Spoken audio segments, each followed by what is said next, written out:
I get the honor of introducing our next couple.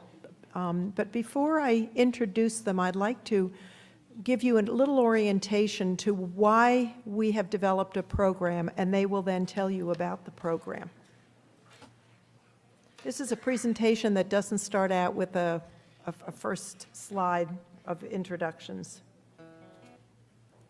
When I was 9, I would have like these huge temper tantrums, and it became really hard for me to do anything, feeling like there's something wrong with me and that I'm innately flawed, was part of what I think made it so hard. I mean, I was 9 and I was contemplating suicide. She was so sad and so hollow, and I don't know that you would even be able to fathom that seeing her now. There was nothing there. There was...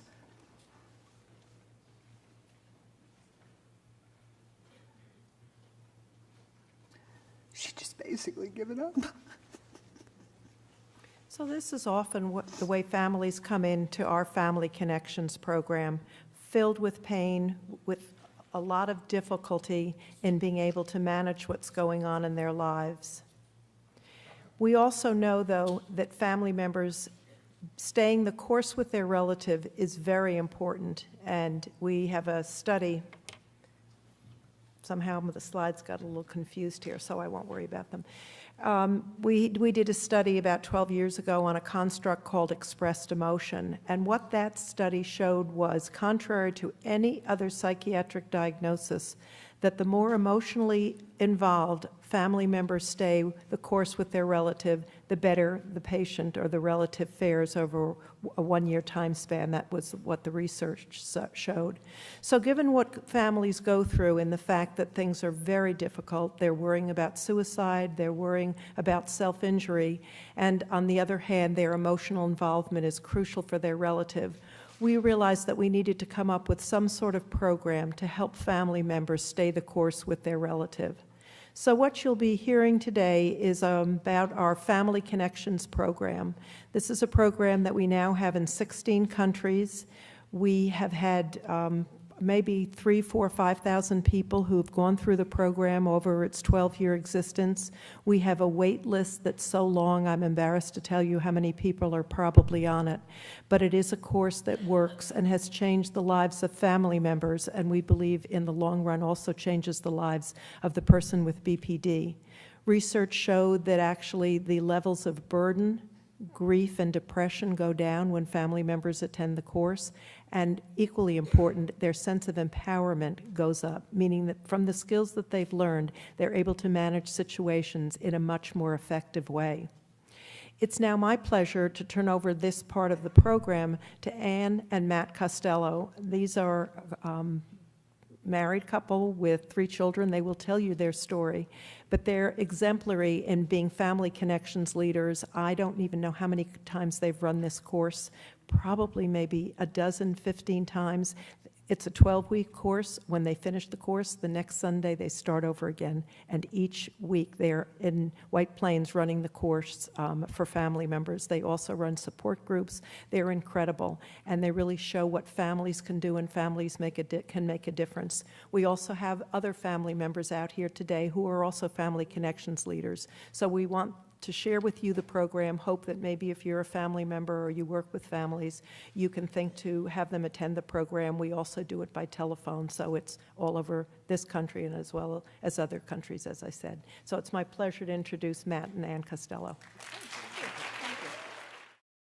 Good afternoon. Welcome to our presentation. Thrilled to see so many of you still here, because I know I need a nap. We'll be using notes because, believe it or not, this is the first time we've spoken at Yale, so that's why we'll be referring to notes. First of all, let me tell you a little bit about who we are and what we'll do, and we'll go back and forth, and then we'll do it, and when it's done, it'll be over. It'll be done. It's nice things out there, they do come to an end point. We're parents of children who deal with not all, many of the things that we've been talking about today on a daily basis. On a daily basis, we interact with them dealing with those things we've been talking about every day. Anne's a teacher. She works K to 6 in her school, K to 5 maybe. I'm a writer. We're on the NEA BPD board, and we do our best there to serve as much as possible. And what we're going to do is we're going to try to mirror what it's like to go inside a Family Connections course. So there'll be some redundancies. So you may say, oh, we heard that already. But we're just trying to mirror what the experience is for parental units, not always parental units, but often parental units who come into the Family Connections class. We've been doing the course for 4 years. As Perry mentioned, we do 3 a year.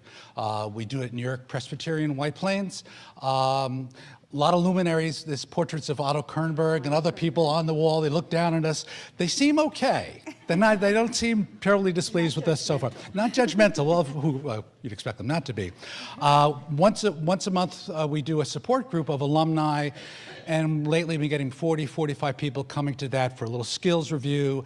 We have guest speakers coming to do that. Our background, obviously we're not clinicians, we're not researchers.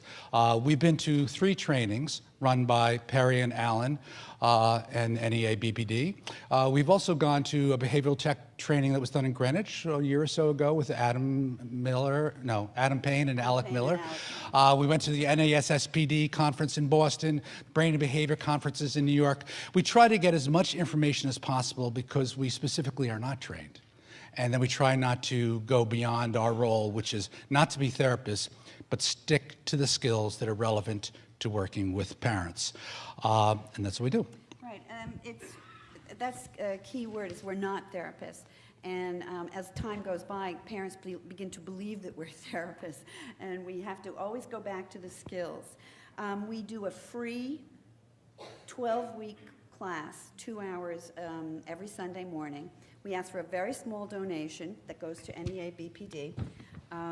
It's manualized. In other words, it's a big, fat manual that we use it gets fatter and fatter as I collect more information, that Perry Hoffman and Alan Frazzetti put together. It's a curriculum. It's an actual curriculum, and we get through the 6 modules in 12 weeks. We're a little behind this year because we had some interesting weather all year. So it took us, we had to cancel some because we had some interesting Sundays. We give current information. I'm always on the NEA BPD website. I send them everything. They listen in on the talks that are on Sunday night that are wonderful. We give them the symptoms, and I was going to go through the criteria, but that was done earlier. So you know the criteria, but our family members don't always know them.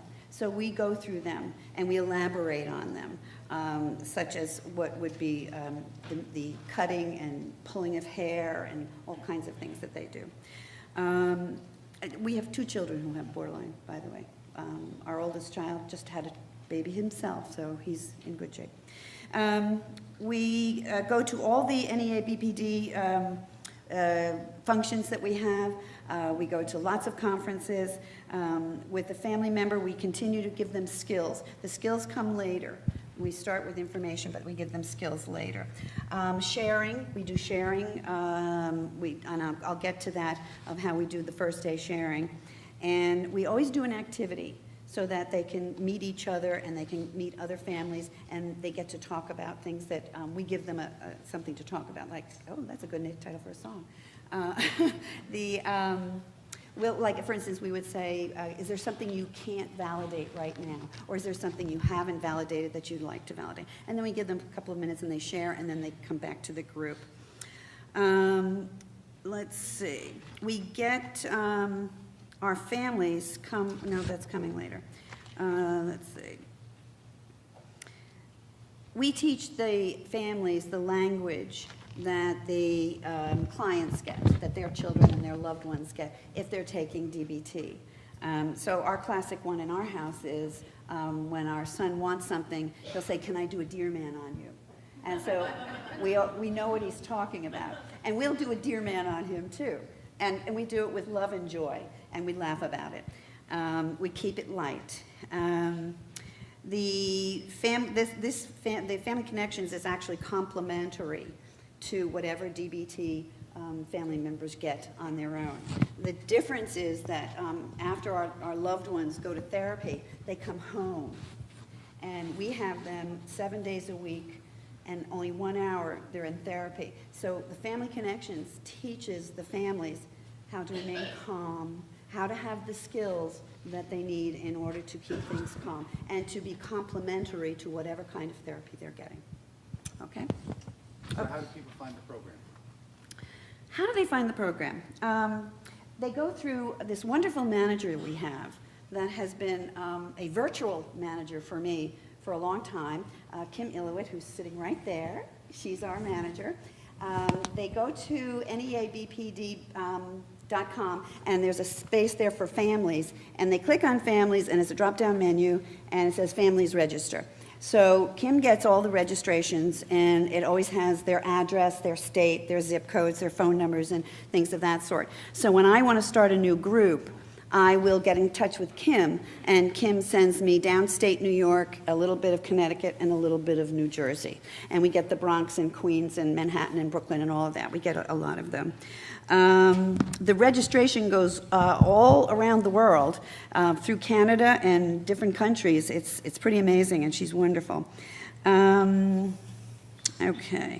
We often get people from word of mouth. We get family members who graduate from our group, and then they go and tell other family members. And so they call me, usually they'll call me, and I'll say, register on the website, and type in that you've spoken to Ann Costello, that Matt and Ann, and Kim gets that, and she sees that they've already spoken to me, but they've already registered. We put flyers out, usually about 3 or 4 weeks before we start, and we put them in therapy centers, we put them at the train station, we put them in the hospital, we put them at the A&P. Where else? We put them... Anywhere there's a bulletin board. Anywhere there's a bulletin board, we'll put them up. We put an article in the newspaper. Our local newspaper guy, he's always asking, can you give us an update? So that's where they come from. So who are the people that walk in to this room with all these portraits in there? They come from all walks of life. We get between 20 and 25 people, which is a lot. I think Perry tends to think 12 to 14 is optimum, but we kind of believe, how do you say no to someone who is in desperate straits? And we were talking to people from Clearview and Silver Hill about the need to get a parent into a group right away. And often you say, I'm in crisis right now. Well, wait 2 months. We're starting a group in 2 months, and it's okay. So we do take people when they're there. One thing they share in common is that they've all suffered stigma. Many of them, most of them, have thought they've been the only person on the block suffering from this. They felt ashamed. They felt guilty. Everyone else is going to Harvard. This kid's going to be an astronaut. This one's going to discover a cure for something, and I have this. So they think they're alone.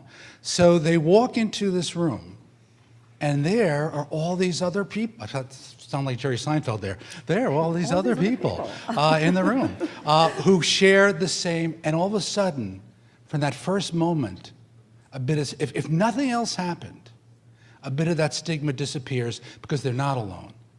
And even more so when we do the support group, when we know we've had 250 people over the past couple of years, and 40 or 50 show up at one of those. The other thing is they're couples, usually couples. Sometimes it's a single parent. Sometimes one parent comes and the other's reluctant. We've actually had one parent come, and the next course, the other parent shows up, and that's fine. Sometimes it's siblings. Once in a while, it's a spouse. And occasionally it's been where they've had adult parents in their 50s, 60s, 70s, that they've been dealing with this all their life. Though most often we're looking at 18 to 30-year-old offspring. The one thing we also tell them at the beginning is we say to them that you and your loved ones are all heroes. Why? And they just walk in the room feeling stigmatized. So why are you heroes?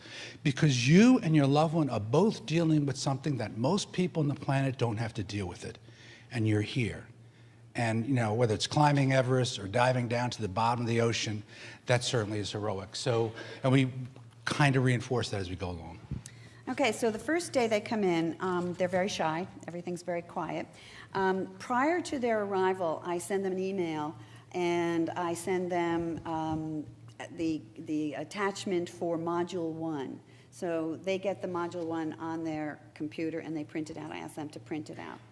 I also ask them to write a little paragraph Did I do that with you guys? A little paragraph, right, Nancy? Did I? Yeah, we did paragraphs. We don't always do it. They come prepared, in other words, to talk about their family, because sometimes it's very hard to keep them brief, especially when you have 24 people there. Do the math. We have 2 hours, and if they're each doing 3 minutes, the day is over. So we do have management skills. We're able to manage it. And I asked them to give me the first name of their loved one, their age, and what their current living situation is, because somebody before mentioned, I think it was Lois, about if they're at home or if they're somewhere else, okay? Because sometimes it can be easier, and you can reconnect and reattach if they're not living in your house. We also asked them to mention to us what is the most upsetting symptom for yourself, and what is the most upsetting symptom for your loved one. And they bring that on the card, and they each get a chance to talk, and we go around and we share. And then and we tell them that we're probably going to have to cut you off if you go too long. Please don't be insulted. We all have everybody else to do it. So I ask them, when I say, can you give me a stress number at this point, they'll give me a stress number. And the stress numbers are 1 to 10. 1, you have nothing on your plate, everything's fine. 10, you are way overdue. It's way over. And we get some people come in and say, well, I'm 25, you know. So that's the stress. And then we go on to the next person. If I'm moving this too fast, let me know. I'm just trying to... No, didn't think so. No. It's not moving. No, this way, this way. No, it's not You moving. said left, right. Okay, never mind. Never mind. Okay, so the next slide would say early days. So in the early days, You said just press people arrive, and they, unlike everybody here probably now, they maybe have heard the words borderline personality disorder, maybe heard the letters DBT. Other than that, they really know nothing. So educating them to that it's an emotional dysregulation disorder is key. We talk about, and again, we don't step out of our comfort zone in terms of what we know, but we say it's the biosocial theory of the disorder, which is there's a genetic component, Back. and there's Yeah, that's okay. and there's a social component, namely the environment, the invalidating environment. We also discuss how it's transactional. In other words, it's not this person here who's acting this way. It's a dynamic that goes back and forth. And where possible, we bring in things that we've learned in other conferences that sort of show that this is not someone who's just getting angry and breaking windows because they like to get angry and break windows. There's something going on here. And gradually get them to the point where they accept the fact that it is indeed a disorder. So understanding the symptoms, that's exactly what Matthew is saying, that they're not somebody who's just breaking things, though it appears that way. And anger is not always in the borderline personality disorder criteria. We do have some families that they don't have anger, though a good many of them do. And we try to get them to understand in many, many different ways. We do lots of different brain scans. We show them the brain scans that we get, that it's a chemical reaction, and they don't want to be doing this as much as you don't want them to be doing it. And we teach them how to understand these symptoms, and then we talk about before the skills, so comorbidity. Right. So we talk about the comorbidity and co-occurring disorders, like what will occur with borderline personality disorder, whether it's certain aspects of anorexia, whether it's narcissism, major depressive disorder, because they're going to walk in and no single person is going to have the same exact person. But we say, how many of your kids have trouble sleeping? Hands go up. All the hands go up. How many of your kids have been kicked out of school? Hands go up. How many have had volatile relationships? So they start to see this little web of connections, even though each one, and that's why I thought when Lois was talking, they're really interesting because they're unique. And they're hypersensitive. In some ways, that's an amazingly good thing. And also other disorders, people who have other diagnoses, whether it's bipolar, where they have certain borderline features. And we talk about that. Or we talk about if the primary diagnosis would be, for example, major depressive disorder, certain borderline features. So, and we have the percentages which have come through research that we pass on to them. Right. Why the information before the skills? Well, because it's in the book that way, for starters. But Alan always says you can pick and choose and you can kind of move it around. But we're very comfortable with this because we've done it so many times that we go through all of the information first. And we tell them that it's information heavy, and then when the skills come, we all get very excited. We actually weave the skills in all the time. We always talk about validation. We always talk about judgment. But if you understand the symptoms and if you understand what's going on, you can have empathy and you can change. And empathy and change can come slowly. As Perry said, it does reduce grief, guilt, burden if you've completed the class. And that's why we do the skills later. And it gets them coming back, too. So one thing we do, and we actually learned this from the people who we did our class with, which is Marie-Paul de Valdivia and Louise Stix, had a card for us. One side of the card is the rights to relatives. A lot of the people walking in the room, they have lost all rights. They don't know what they have. So to give them some sense of this is your life too. There are two people living this life. But the other side I want to mention just briefly, which is the basic assumptions. Because they walk out of that first session with these basic assumptions, which are to look at things, to take the most benign assumption possible. So if you look at behavior, someone's in your face, cursing full stream. Their normal reaction is, what's the normal reaction going to be? And we say, what's the benign assumption reaction? The benign assumption reaction is going to be, this person is extremely dysregulated now. They're extremely upset. And not ignore all the F-bombs, but look at, and that assumption is possible, and that's another thing to emphasize. And the second assumption is there's no one absolute truth. We all got a bit of, and it's like that Japanese movie, Rashomon, where there's many different, you're seeing different slices of things happening. You're all having a different experience here now. Some people are interested, some people, some people believing, whatever. There's different experiences going on. Everyone has this different slice of what's going on. At the risk of being shameless, is this shameless? No, it's okay. So imagine that this is your loved one in crisis. Oh, he can't hold the mic. Here, stand here. This will be interesting. No, stand here. How about my lovely assistant? So imagine this is the crisis. This is the car wrapped around the tree and the vodka bottles in the yard, the ambulance right there, police at the door. Get the picture? Okay? And that's what you're seeing, right? But that's only part of it. Because if you keep your eye on only one thing, you're going to miss Everything a else. lot of every other thing.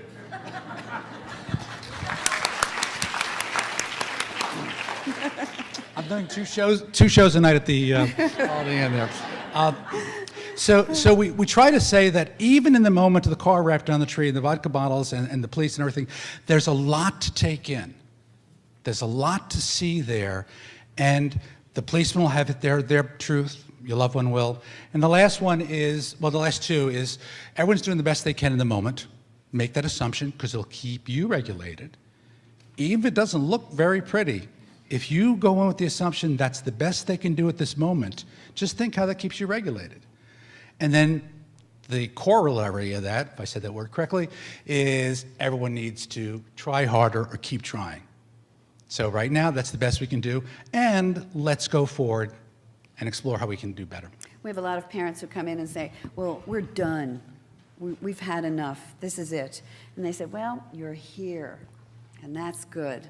And they stay. They go through it. Okay, the core teaching skills. Right. So I think I'm doing primary emotions. Yeah. So again, I won't belabor this, but many people come in, they're angry at their loved one. They're angry at themselves. There's a lot of anger first session in that room.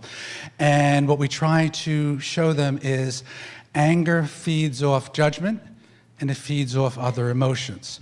For example, let's say your loved one isn't responding to your call. Where are you? It's 3 a.m., 2 a.m. You're worried. You have fear. You're scared. Those are all primary emotions, and they're adaptive because you can actually use them later to work out. But what happens for most people when the person finally comes in that door at 3 a.m., boom, anger. So, and people struggle with this. So we spend times brainstorming all the primary emotions. What are they? And say you really need, you can't, it's like in being a race car. You can't speed past them. You got to slow it down, come back to what was at that core.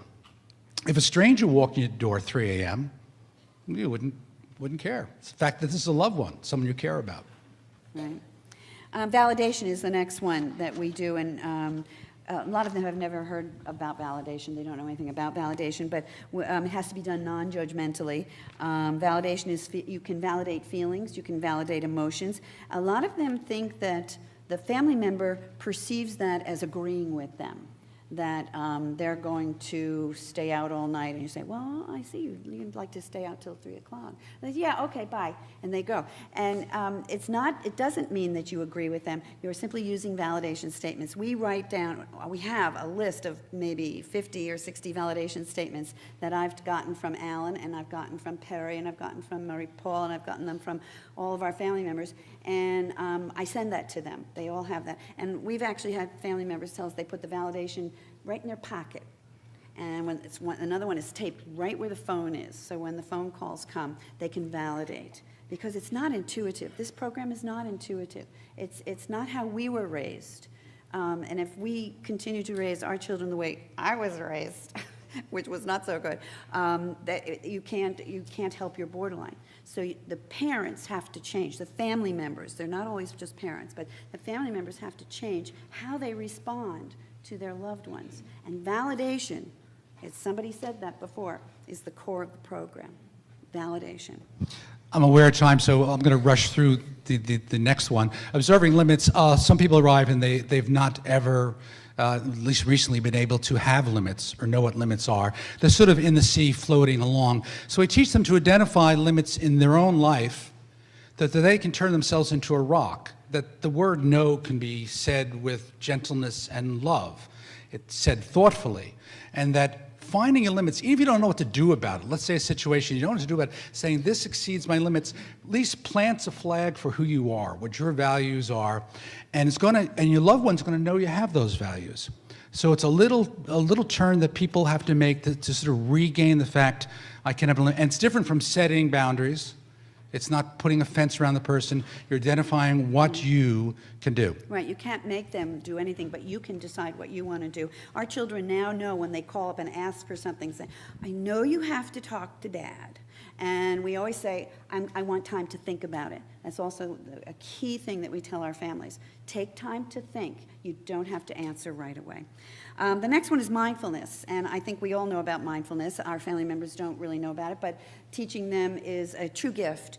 It's paying attention. It's really paying attention and cutting out all of the ambient noise and all the sounds and really listening to them of what they're saying. And sometimes you don't even have to say anything. All you have to do is listen.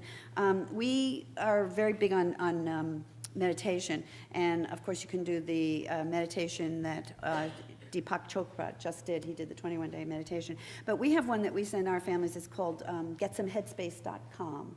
And it's a lovely British fellow who talks, and he teaches you how to acknowledge the fact that you're having a thought and it's interrupting, and you just pass it off and go back to your breathing. And that's what I liked about his program. It's GetSomeHeadspace.com. That's mindfulness. Yeah. So a radical acceptance. The confusion with radical acceptance is people can view it as I'm approving something or I'm resigned.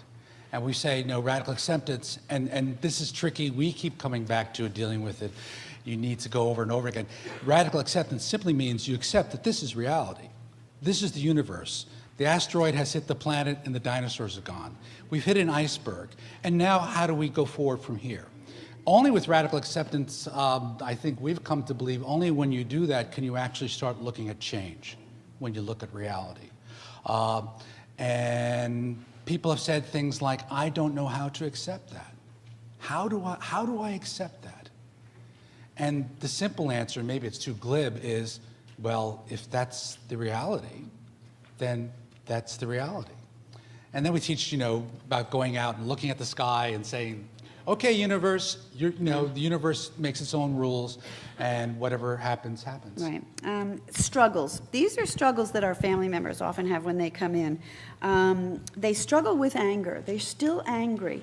They're angry at their loved ones. The loved ones are angry at them, and it's Matthew does our little transactional dance that we did, that somebody did up there before, the transaction between the two of them, how you affect the others. Anger, according to Alan Frazzetti, is toxic to the borderline. It's too spicy, and anger has no place in a family environment. You're welcome, Alan. They struggle with the limits idea, essentially because, let's say things are going well, they can get lulled in the sense that everything's okay, and then when things aren't okay, they have to re-embrace, they have to accept the fact that, there's going to be times that things are working well and times that things aren't working well. So these are things they wrestle, and we spend a lot of time, we try not to rush past. We welcome when people challenge us on these things because it's important that we really pick it apart and see how it's working. Right. Change. It is very hard for families to change. And they feel, why do I have to change? I'm not the one with the problem. They're the one with the problem. I don't have a problem. And we say, well, actually, it's that transactional dance again, where they have a problem and you're making it worse, or you're not paying attention. So they do have to change. And unbelievably, the family members do change after 12 weeks of a lot of support, a lot of information, and a lot of skills. And they do. And there was one, I will tell a quick family. Is that the one that I was going to do? No, that's practice. Okay, that's really funny. I have a funny story. With acceptance, they'll wrestle with acceptance. What we'll do is we'll have activities. We'll say, can you identify something you've radically accepted? And then at the same time, can you identify something that you're still struggling to radically accept? So that they keep re-engaging with that. And we do the same thing. We do the activity at the same time because there's things we radically accept. It's true. Making sense of it all, and after 12 weeks, we tell them to practice on the little things, like going into the grocery store, and, my favorite one is going to Macy's, and I'm returning something, and the girl's on the telephone, and I'm standing there, and I have to get this thing returned, and she's on the telephone, and now, in previous days, I'd start to get the knots in my stomach. I'd say, oh my God, this is driving me nuts. But I've learned now to benignly assume that she's talking to an old friend, somebody she hasn't seen in a while. And it calms me down. And as we know, you get more bees with honey. And I go, I hope everything's okay. And it's practice. It's practice. And we tell them to do the practice all the time. And we also help them to try to stop being disappointed all the time. Our family members get disappointed that things aren't working or it didn't happen, or my child did the same thing over and over again and I just can't make them stop. Well, they can stop being disappointed because now you can radically accept that this is how your loved one is. And then you can stop being disappointed and stop being surprised. Who's it, Homer Simpson? Bangs his head, goes ouch, ouch, ouch all the time. He just keeps hitting his head. And we teach them skills so that you're not surprised or you're not disappointed in your loved one, and you're remaining much calmer. You're always calm. We always say we're 50% of the relationship with our children, with our loved ones, and we're the ones who are in control. Potentially. We're in control. Right. Potentially. We would like you to be. A little on the fly. I think we have about tops 5 minutes. And what Okay. would you just do this one slide here? We'll run through it in the order we have Trying it. the skills out? Yeah. I just had Yeah. practice on the small things. Cool. But the quick story is we had a family member who, he was not into anything. He was done. And, he was done. Well, I had to show my arm. And he said, my daughter wants to, it's February, she wants to take the car, his brand new Cherokee Laredo, and drive up to Vermont. And he's going, oh my God. And he's been in the class now 8 times, and his wife is not home, and he doesn't know what to do, and he's done. So he says, I'm going to have to talk it over with your mom. I'm going to need some time to think. So I said, so what happened? He said, nothing. She said, okay. And he tried it, and it worked. He didn't scream and yell at her, what? I'm not giving you that car. He was done. He's not done anymore. It was great. Second one, the importance of practice in small things. Before we do our group, I read some from Thich Nhat Hanh. I hope you know him. And Thich Nhat Hanh says, when you make a cup of tea, make a cup of tea. So being very, if you're going to be mindful, to be mindful in a situation that could be dire or a situation that's crisis, you probably should be practicing when you're making a cup of tea and someone says, oh, look, it's a full moon. Stop, turn, seriously, take in the moon. Be mindful in that moment. Well, and then when I love what Stacy did. She said, "Oh, water, and it's cold." Yeah. She was mindful that the water it's like was cold. for the moment your presentation disappeared and you said, Right, it's cold water. And one can appreciate it, right? Little small things, right? So role playing, we do a lot of role playing. A lot of the role playing is organic. A family member will say, I need to do this. How do I get her to do this? And so we'll stop and we'll role play with the family member. So we'll just do a quick one here. Dad, I need the car keys right now. Really? The car? I need the car. What for? I'm just I have to go to the curious. pharmacy. If I don't pick up those pills, they're just going to be gone. What, you need some pill? What medicine? I need or- my meds. I need my vitamins. I Oh, need some wow. shampoo. What- I have a lot of What things. medications you're out of? Just, Well, you know my meds. you're out of all of them? No, I'm out of some of them. Okay. But well, I need the car. No, that's important. You really should have your medication. Yeah. Your mom and I have spoken, and the car is really not available. But I do. knew it. I think that getting your medication. I'd be glad to take you down when I finish filling the dishwasher. Okay. All right, look, I'll help you finish the dishwasher. Can we just go out, just do Okay, this? we'll do that. And we would do something like that. He didn't make it worse. So We didn't a necessarily little, solve the problem. there's only a couple skills. There's a little fact checking. Yeah. A little validation. I'm getting that she's agitated by it, and then a little problem solving. Can't always problem solve, Right. to be sure. Let's see, sharing things, sharing successes, we do that in small groups. I give them they get a card that says something that they're going to do, like the radical acceptance or the validation, and they share in small groups. Sometimes we have groups of 2, sometimes we have groups of 3, and then they come back and talk. I know we're getting the boot here. Yes, I know. For the last item, when things don't work, this doesn't work all the time. This does not work all the time. And what we say is that I'm not big on sports metaphors, but you're trying to have a win-win, and you want to have a winning season. So you can blow a game, you can lose your temper, things can not go well, and you don't do should-haves. I should have done this. I could have done this. We don't have time machines. What you can do is you can analyze what happened and say, okay, next time, Matt, maybe have a script, plan out ahead, similar situation about the car comes, plan for the next time, and try to build a sense that you're, as I said, having a winning season, even though I don't do sports metaphors. Right. We're not going to do this slide because I think we are, in fact, out of time, right? Are we? Okay. But thank you for listening. Oh, wait, you have No, thanks you have to give. I have a lot of people to thank here. Okay. I have Perry Hoffman to thank. I have Alan Frazzetti to thank. I have Marie-Paul de Valdivia to thank. I have Louise Stix, who's not here. We have way up there. Are you still there, Trish? No. Trish is somewhere. And all of our family members who are here today, thank you very much. Yeah. And Kim Illowit, who's always there for us. Okay? So thank you.